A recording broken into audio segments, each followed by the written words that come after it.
বেহুলার বাসর ঘর। হ্যাঁ বন্ধুরা, এই ঘরকে ঘিরে আজও আছে এমন এক রহস্য যার গল্প শুনলে আপনি একবার হলো বাধ্য হবেন সত্যি কি ঘটেছিল এই সেই বিখ্যাত ঘরে। বগুড়ার ঐতিহাসিক বেহুলার বাসর ঘর লোককথা আর ইতিহাসের মিশলে তৈরি হয় এক রহস্যময় স্থান।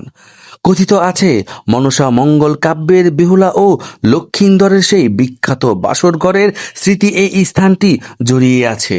জনশ্রুতি বলে বিয়ের রাতেই লক্ষিন্দরকে সাপ দংশন করলে শুরু হয় এক বেহুলার দীর্ঘ ও কঠিন যাত্রা। স্বামীর প্রাণ ফেরানোর আশায় বেহুলা নাকি ভেসে গিয়েছিলেন নদীর পথে, আর সেই কাহিনী আজও বাংলার মানুষের মুখে মুখে।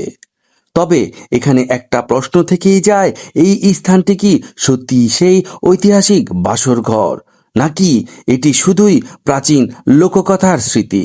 ইতিহাস যাই বলুক, এই ধ্বংসাবশেষের সামনে দাঁড়ালে মনে হয় শত শত বছরের আগের কোনো এক গল্প যেন আজও নীরব কথা বলছে।